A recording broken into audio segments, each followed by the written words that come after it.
Copyright infringement has just been a civil matter. If a copyright owner catches you doing something wrong, they can sue you and force you to pay them money. Criminal infringement liability, the ability to prosecute you and throw you in jail, has been reserved for circumstances of commercial piracy. It's circumstances where, someone has made 500 copies, is selling them on the street as a competition for the real thing. Well, in recent years, copyright owners have not been satisfied with that.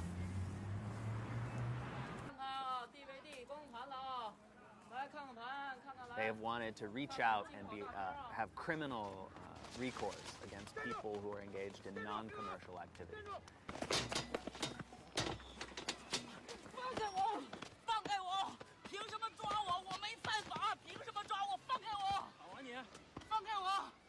We recognize and we know that we will never stop piracy, never.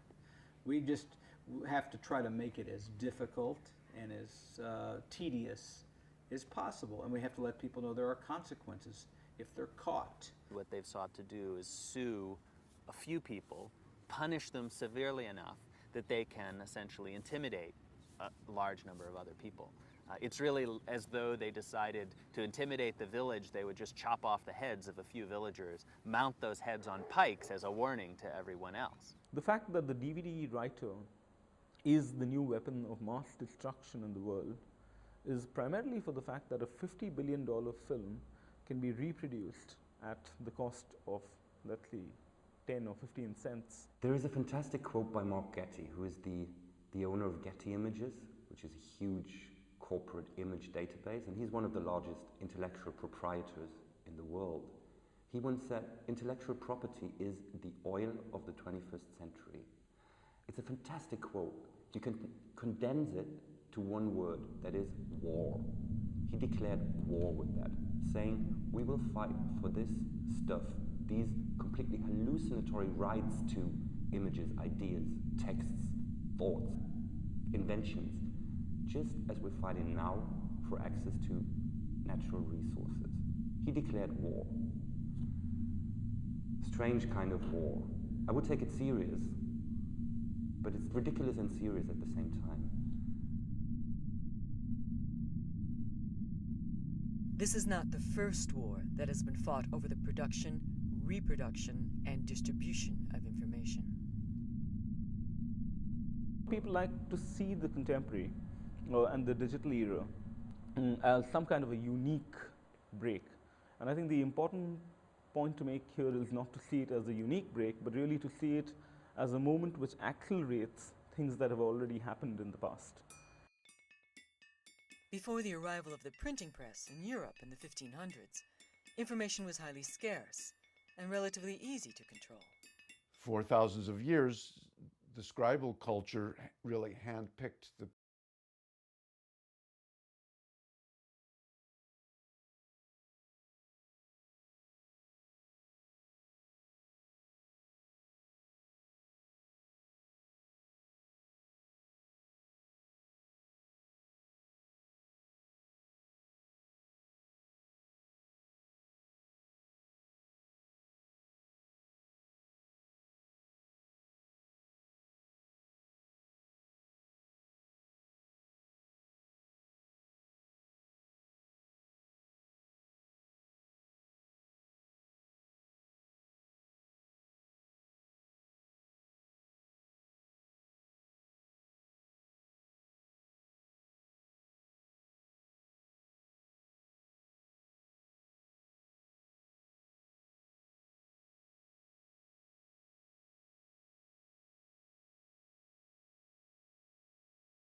all of the emerging nation states of Europe made it very clear that they would control information flows to the best of their ability. The printers were the ones who were hunted down if they printed the forbidden text.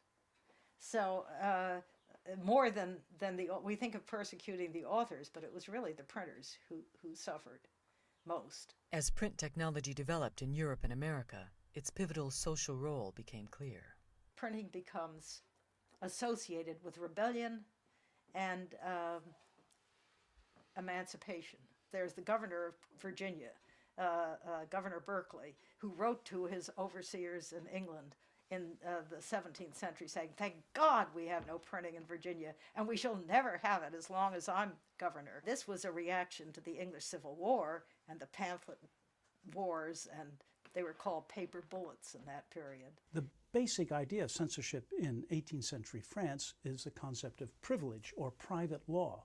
A publisher gets the right to publish a particular text that is denied to others. So he has that privilege. What you have is a centralized administration for controlling the book trade using censorship and also using the monopoly of the established publishers. They made sure that the books that flowed throughout a society were the authorized editions, but also were within the control of the state, within the control of the king or the prince. You had a very elaborate system of censorship, but in addition to that, you had a monopoly of production in a booksellers' guild in Paris. It had police powers, and then the police itself had specialized inspectors of the book trade. So you put all of that together, and the state was very powerful in its attempt to control the printed word. But not only was this apparatus incapable of preventing the spread of revolutionary thought, its very existence inspired the creation of new, parallel, pirate systems of distribution. What is clear is that during the 18th century, the printed word as a force is just expanding everywhere. You've got publishing houses, printing presses that surround France in what I call a fertile crescent. Dozens and dozens of them producing books which are smuggled across the French borders, distributed everywhere in the kingdom by an underground system. I have a case of one Dutch printer who looked at the index of prohibited books and used it for his publication program.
This power, public opinion, became crucial in the collapse of the government in 1787, 1788.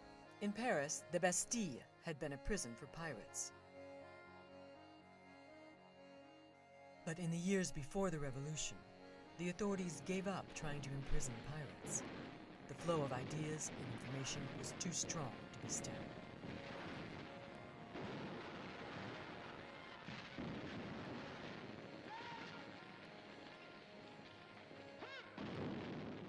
And I think that's the dramatic change that was affected by the printing revolution, where all of a sudden the emergence of a new reading public, the emergence of an undisciplined reading public, which were not subject to the same norms of reading or the same norms of our relation to knowledge as it was in the past, was the dramatic shift. The fundamental urge to copy has nothing to do with technology.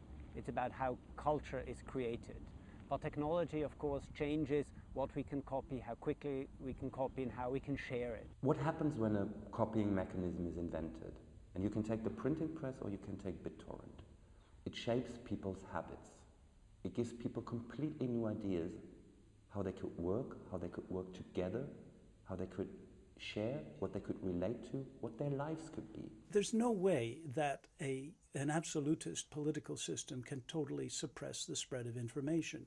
New media adapt themselves to these circumstances, and often they can become even more effective because of the repression. Why should improvements in our capacity to copy be linked to social change?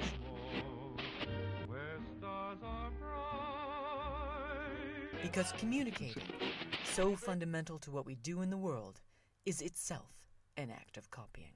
The one technique that brought us to where we are is copying. Sharing is at the heart of, in some senses, existence. Communication, the need to talk to someone, is an act of sharing. The need to listen to someone is an act of sharing. Why do we share culture? Why do we share language? Because we imitate each other. This is how we learn to speak. This is how a baby learns. This is how new things come into society and spread through society.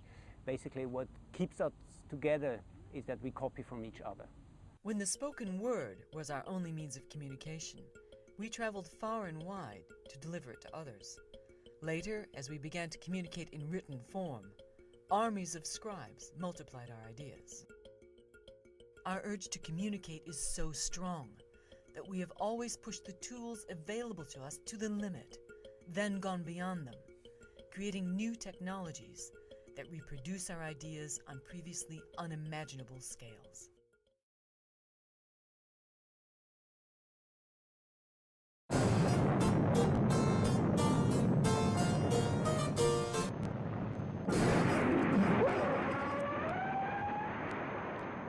In 1957, the USSR launched Sputnik. In response, the American government authorized massive blue sky spending on science and technology, overseen by a new Advanced Research Projects Agency.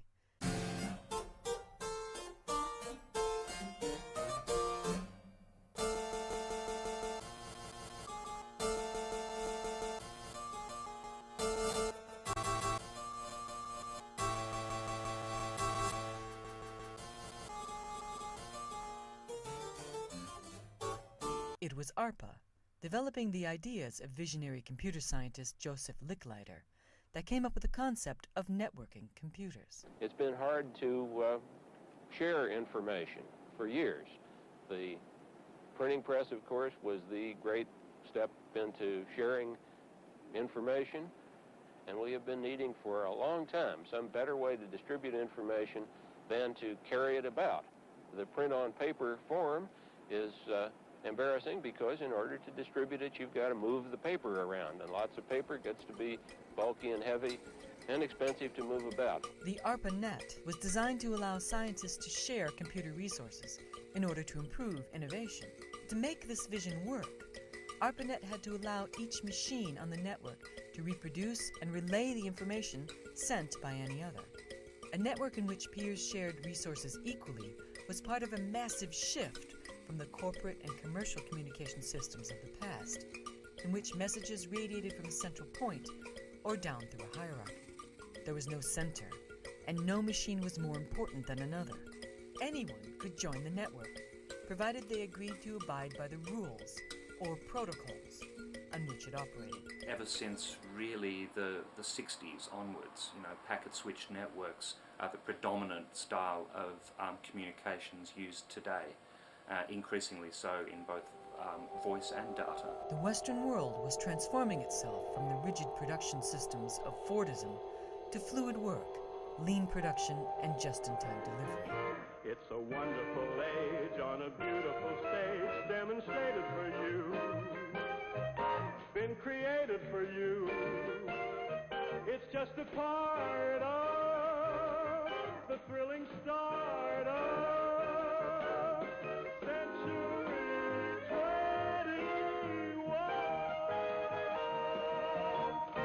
a post-centralized, friction-free economy needed a communications system just like this.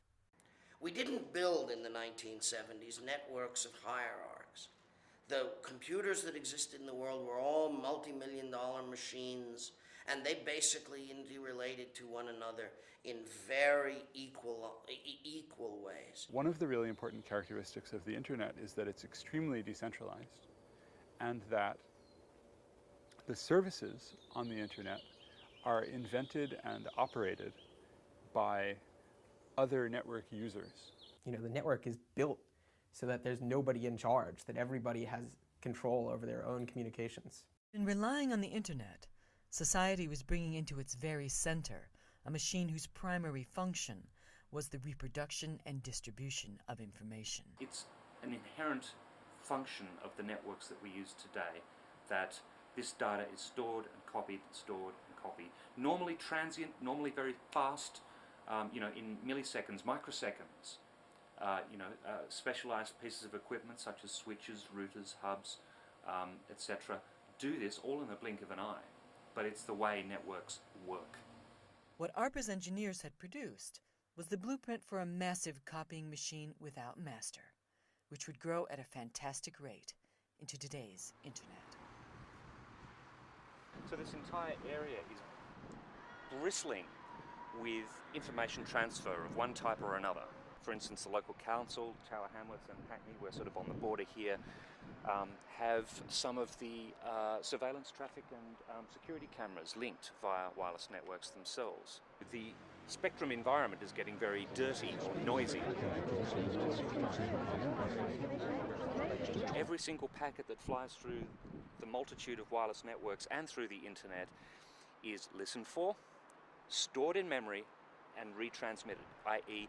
it's copied from one what's called network segment to the next. Now, our media environment now, our media ecosphere now is so broad, so large, that you cannot contain information very easily anymore. You cannot stop or censor information or stop the transmission once it's out there. It's like water through your hands. It's like trying to stop a dam from bursting. I would say right now we are likely in range of wireless microwave radio transmissions that are most likely breaching some sort of copyright law right at this moment. To try on the back of modernism and all this international law to make profit out of his own ungenerosity to humankind. One of the main battlegrounds in law, in technology now, is the extent to which it is possible to exclude people from information, knowledge, and cultural goods. The extent to which it's possible to enclose a bit, if you will, of culture and say, it's in a container, you have to pay me in order to access it.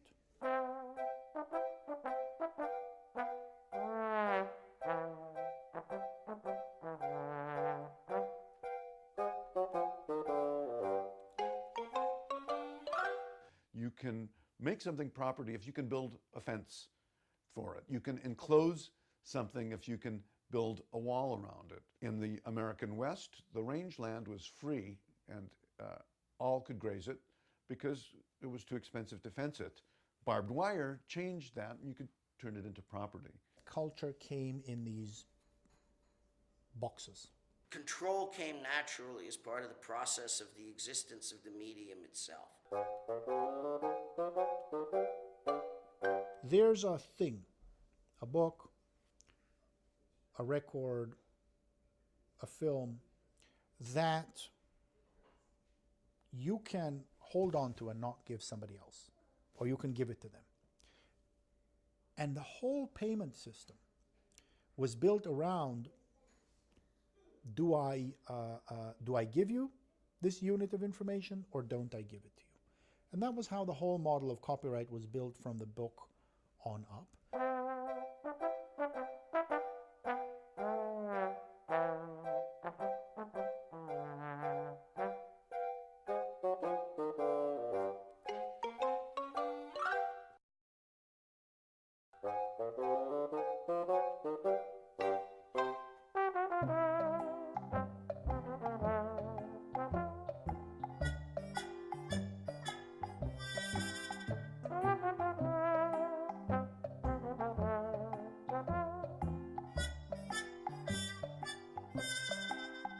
What used to be property, music, cinema, now becomes very, very easy to transmit across barriers. We have today the ability to make copies and distribute copies inexpensively. If one copy leaks out on the internet, very rapidly it's available to everyone.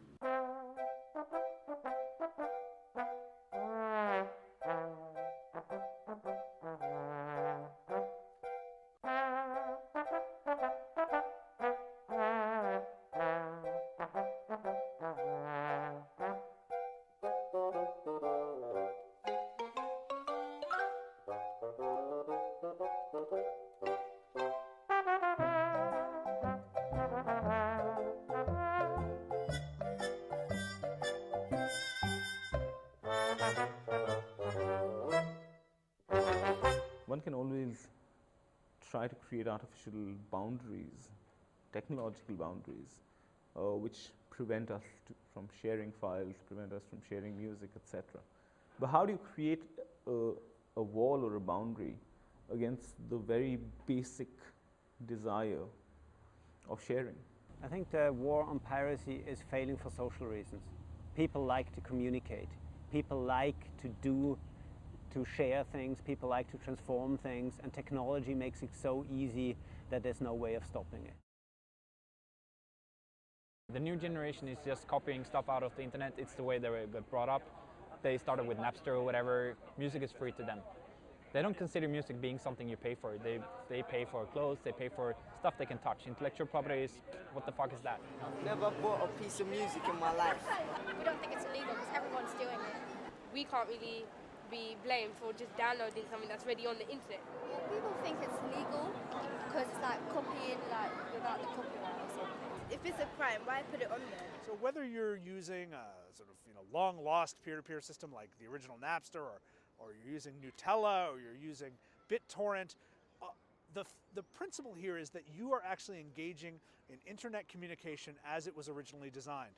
You are able to serve content as well as consume. Especially after the Napster lawsuit, we saw an emergence of a lot of more decentralized file sharing services.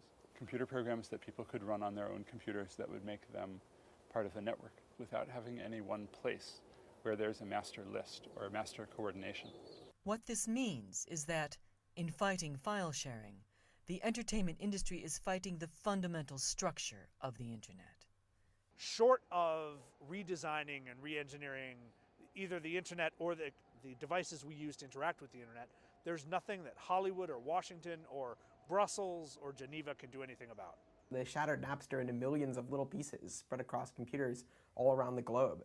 And now, if you want to shut it down, you have to track down every single one of them and turn it off. And they just can't do that. They send out letters every month trying to shut down a couple here and there, but it just doesn't work. There are just too many. It's out of the bag now. Once it's that far distributed, it's really going to be hopeless. You can sue people forever. You can sue a handful of college students, university students in the United States. You can sue the investors of Napster, in Napster. You can sue the company that provided the software for Kazaa, but it doesn't shut anything down. We recognize and we know that we will never stop piracy. Kazaa lost a big case in the United States in the Supreme Court. Kazaa and Grokster and a set of other companies. So those companies no longer operate, but the network still works. In other words, the interface is still installed on millions of computers and people still use them. Never stop piracy. The music industry, if they want to stop file sharing, there's no central computer for them to go to and shut it down. They have to go all the way to the ends of every wire. They have to snip all the cords across the globe. So when the Pirate Bay got shut down last year and during the raid, Amsterdam Information Exchange, AMSIX, reported that 35% of all the European internet traffic just vanished in a couple of hours. The files have been shared. There's no way back. It's not about shutting down BitTorrent. It would be about confiscating everyone's hard drives. The files are out there. They have been downloaded. They're down. There's no up anymore. They're all down. Never, never, never. There's nobody you can go to and say, shut down the file sharing. The internet's just not built that way. We're surrounded by images. Every day, everywhere. There's nothing you can do about it. But the problem with these images is that they're not yours. People's lives are determined by images that they have no rights to whatsoever. And let's say it's a very unfortunate situation. There's this work of mine that people have described as a series of unattainable women.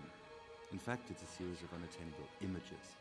The one last mission of cinema is to make sure that images are not seen.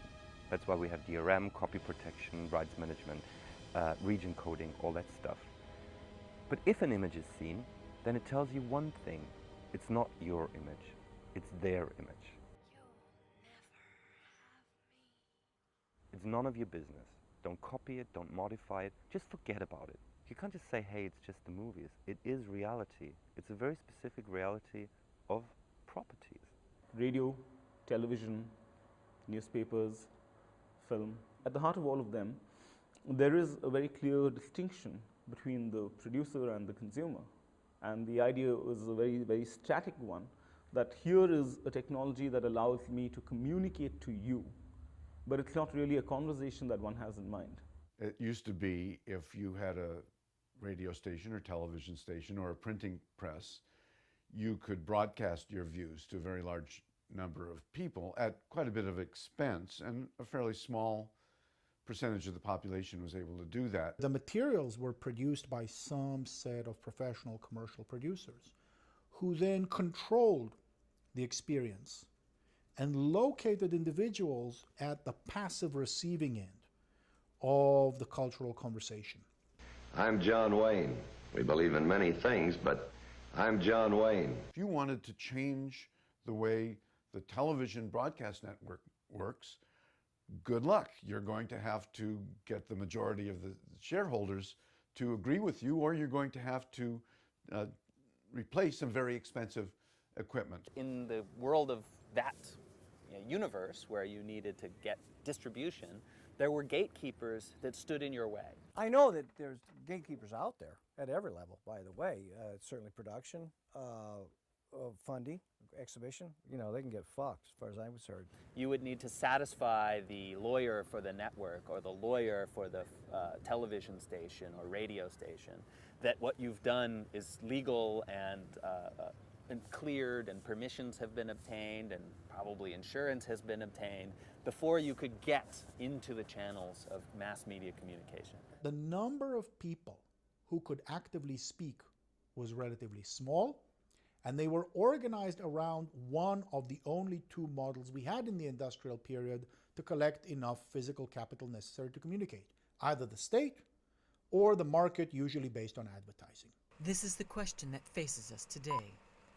If the battle against sharing is already lost, and media is no longer a commodity, how will society change? Those whose permission was required are resisting this transition, because control is a good thing to get if you can get it. The control that used to reside in the very making of the artifacts is up for grabs. Should we expect changes as massive as those of the printing press? There's plenty of people who are watching the worst kind of soap opera right now, over the planet, and I can't save them, as hard as I've tried, I can't save them. But do we need saving? Will there still be a mass-produced and mass-oriented media from which to save us? Music didn't begin with the phonograph, and it won't end with the peer-to-peer network. Chipmunk, circular, fucking ice cream, we up K, we up suits all day long, it's nothing, we up just, we up cats, everyone. Alright, listen. And I couldn't give a shit if you're older, this younger's way older. Give me 10 years, then I'ma be known as a veteran older. I swear down, you'll stay colder. So don't try and tell me you're older, you can be older, I'll be more music. Mixtape promos, everything's out there, so don't try and tell me I don't do this. The panic of the movie industry and the music industry is that people could actually start to produce, and that file sharing networks, file sharing technology enables them to produce stuff. I do this, I'm colder, better than most that are older. I take out any that are younger. Listen me, are you dumb? You're an idiot. You'll never get this chip on your shoulder. This kid's colder than you were when you were this age. A whole Europe will protest with this page. Please don't play. Why you done said that playtime's over? Playtime's over. Playtime's over. 6 years, 6 I've been a playman soldier. Them days were Liverpool, that Liverpool G, but now everything is colder. Now it's content flows and everything. Mixtape promos, everything. Won't you name your favorite MC? I write the 16, make him look like anything. People have lamented much the death of the author. What we're witnessing now is far beyond. It's the becoming producer of former consumers. And that suggests a new economic model for society. Why? Because I'm going on show. I'm with fast, going on show. Like your TV out for the ratings, but my TV out for the dough. In the air, that show. Hey, what we're going on show? So you put man, pay me a bill, no less. I got the vibe to run down the show. It is not so much the fact that the Phantom Menace is downloaded 500 times or 600 times, etc. Yeah, of course there is, an imaginary specter of economic loss that informs that. But the real battle or the real threat lies in a shift in the ways that we think of the possibilities of ourselves as creators and not merely as consumers.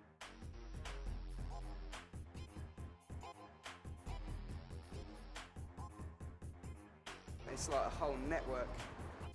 This is a song that I've given out, and I've let people download it, and they can download it, do what they want. I've made a blog about it saying, oh look, DJs, you can play this where you want. Like, there's this guy in Brooklyn, and he's just done a remix of it, just like, it's totally different to what I thought, but he's just this guy from Brooklyn, and I really respect that in him, that he came back to me and he said, look, and it's going on his mix album. One of the things that intrigues me tremendously about the proliferation of material that's out there in the world for people to grab is the potential creation of millions of new authors. Thanks to the internet, thanks to digital technologies, the gatekeepers have really been removed. People can take more of their cultural environment, make it their own, use it as found materials to put together their own expressions, do their own research, create their own communications, create their own communities when they need collaboration with others, rather than relying on a limited set of existing institutions or on a set of materials that they're not allowed to use without going and asking, please, may I use this? Please, may I create? Basically, in terms of samples, not many people go out of their way to clear samples. Then right about now, like, I've got the things on the fruity slicer, like it's on different keys, so it's just different parts of the sample. Like, this is just some Turkish tune I don't even know who's by. Like, it's just some random sample.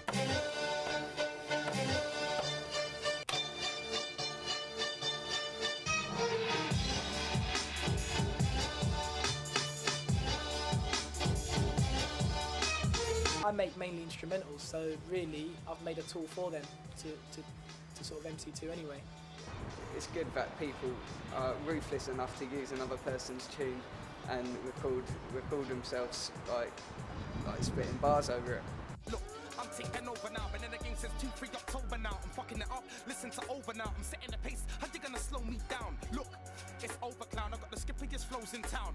Plus, you niggas can't fuck with my wordplay, I switch it back, DJ, bring it back, why? Sometimes you get the big artists freestyle on your stuff and just sort of put it out there on their CDs and you don't even know about it. We live in this world in which absolute abundance of information is an everyday fact for a lot of us, and this means we have a certain attitude towards the idea of information as property. It's like you've heard. Sharing it is in our blood. So the struggle to hold on to knowledge and creativity as a commodity, by force, it's going to be met by our strong urge to share, copy, and cooperate. Kids, if they sample my music to make the proper music, that would be another good thing as well. I would like that as well. I want them to do that. Like, if I made an old tune, take a bit from it, drop something over it, and make it music, make it big. If you can do that, do that. When you put primary materials in the hands of ordinary citizens, really, really interesting things can happen. I ain't no musician. Like, I just know how to make things sound good. I want to make people realize their own value. I want them to realize that they are the masters of their own content, that they create something, they can share it. If someone else created something, they can contribute, they can help, they can get it and use it the way it's supposed to be. So it's a terrorism of the mind that actually sustains concepts like intellectual property. You know, it's a terrorism that's grounded on an idea of a brutal repression of that which is actually possible. If everything is juicy generated, it also means that you have to create something in order to be part of the society. I think one of the things that we are seeing coming out is a culture where things are produced because people care about it, and not necessarily because they hope other people will buy it.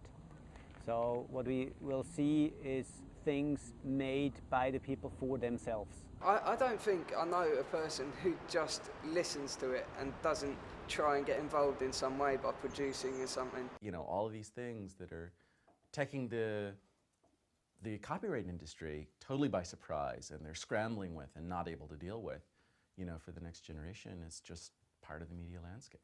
They're natives. They're natives in that media landscape, absolutely. And they're not alone. I think of myself as a pirate. We're pirates. We are pirates. I'm a pirate. I'm a pirate. I'm proud because I get my music free, so it's all right. I'm proud. I think we need to have a broad conversation. That's probably going to be an international conversation where people who make things and people who use things, I'm talking about cultural works, sit together and think about what kinds of rules best serve these interests. I don't know that we're going to agree, but I think we need to ask a little bit more about utopia. We need to really figure out what kind of a world we'd like to live in, and then try to craft regulations to match that. Being reactive doesn't cut it. The future isn't clear for sure, but that's why we're here. We're trying to form the future. We're trying to make it the way we want it, but obviously most people want it to be. And that's why we're doing this. Let's build a world that we're actually going to be proud of, not just a profitable world for a few very large media companies. Making money is not the point with culture or media.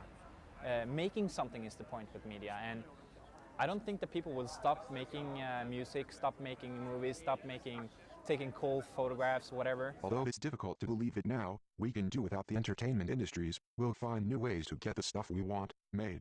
We want a world in which we can share, work together, and find new ways to support each other while we're doing it. This is the world we're trying to bring into being. A force like this, a power like this, zillions of people connected, sharing data, sharing their work, sharing the work of others. This situation is unprecedented in human history, and it is a force that will not be stopped. People always ask us, who are the League of Noble Peers? And we tell them, you are, I am, even your bank manager is. That's why I'm a vague blur. It's kind of like, insert yourself here. Because we all produce information now. We all reproduce information. We all distribute it. We can't stop ourselves. It's like breathing. We'll do it as long as we're alive, and when we stop doing it, we'll be dead.